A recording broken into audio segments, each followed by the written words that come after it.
Ei, gente, então, agora é hora da gente estar falando sobre placenta prévia. E o que vem a ser, então, a placenta prévia, tá?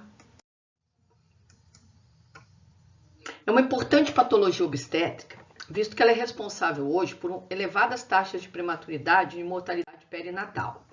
Na verdade, constitui a inserção da placenta, total ou parcialmente, no segmento inferior do útero, situando-se ou não à frente da apresentação. A placenta prévia, ela também é conhecida como placenta segmentária, como placenta ístmica ou como placenta de inserção baixa. Bom, como é que a gente classifica a placenta prévia? A placenta prévia ela é lateral quando a borda da placenta está situada 7 centímetros ou mais acima do orifício interno do colo do útero. Ela é marginal quando a borda da placenta tangencia o orifício interno do colo do útero. Ela é centroparcial quando ela oclui incompletamente ou parcialmente, como o próprio nome diz, o orifício interno.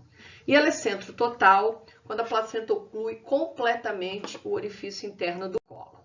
Então, aqui a gente tem demonstrado, né? O número 1 é uma placenta centrototal, a número 2 é uma centroparcial, ela oclui parcialmente, a 3 aqui é a marginal, tangencia o orifício interno, e a 4 é a lateral, né? Ela está baixa, mas está distante do orifício interno. Muito bem. Bom, em relação à etiologia, tá, da placenta prévia, existem muitos aspectos ainda controvertidos.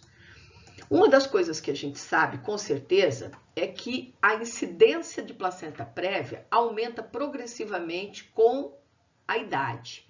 Acima dos 35 anos, a placenta prévia aparece 3,5 vezes a mais do que nas pacientes que engravidam abaixo dos 35 anos.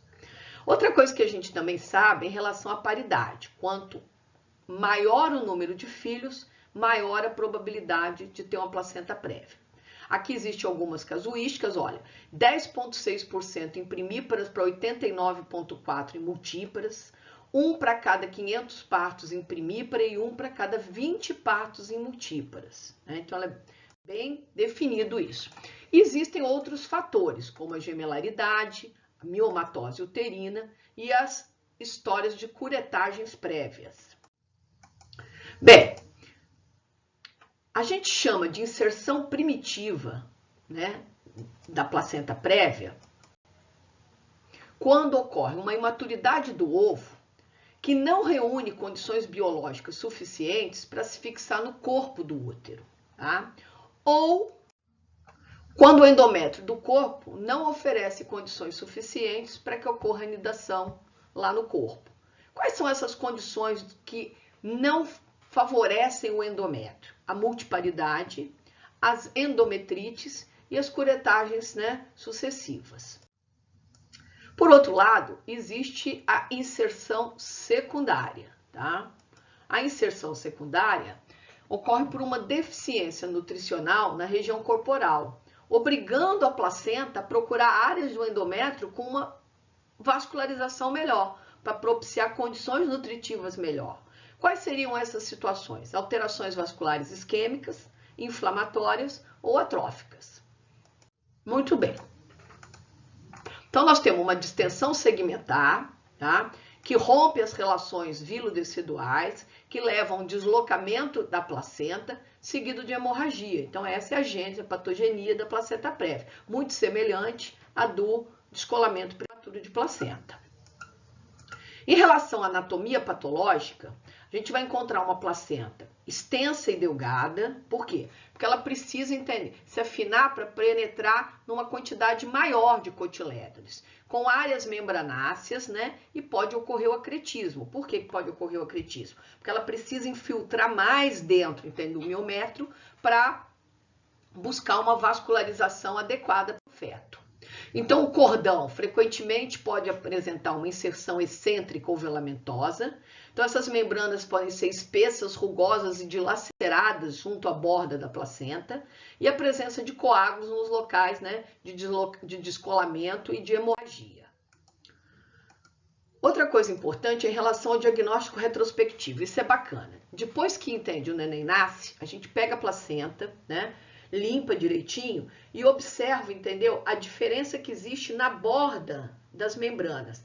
Se a placenta está no fundo do útero, onde seria o local de implantação adequado, quando a membrana rompe ali a nível do orifício, né, cervical, há de se entender que praticamente a mesma quantidade de membrana que eu tenho de um lado, eu vou ter de outro.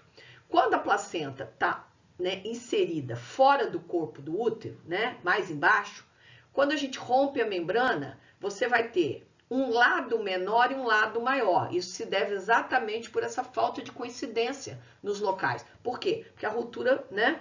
A placenta estava abaixo, a ruptura foi ali embaixo, então você vai ter menos membrana de um lado e mais do outro. Isso é chamado de sinal de Barnes, né?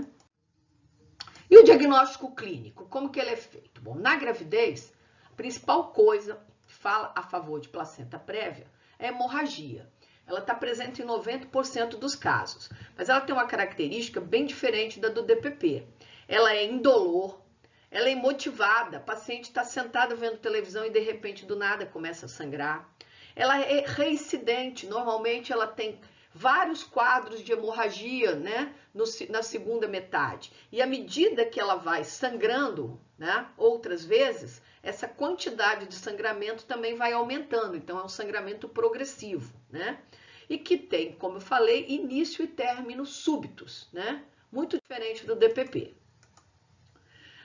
Em relação à ruptura das membranas, é interessante, porque ela diminui, né, de elasticidade, né? E existe uma fragilidade maior naquela rede de colágenos, né? Pela ação do sangue, irritante do sangue. Então, você tem uma facilidade de ter ruptura prematura das membranas nos casos de placenta prévia. E o comprometimento do estado geral, ele vai estar na dependência da intensidade e na frequência dessas hemorragias. Óbvio que quanto maior for os episódios e mais volumoso for a perda, maior a chance de comprometimento do estado geral. O toque deve ser realizado somente onde existe centro cirúrgico. O exame especular é o tempo obrigatório nos casos de sangramento. Lembra que a gente comentou isso semana passada, nos casos dos abortamentos? A mesma regra vale, não só para o DPP, como para a placenta prévia. Em todo sangramento da gravidez, a primeira coisa que deve ser feita é o exame especular. No parto, tem uma coisa interessante, né?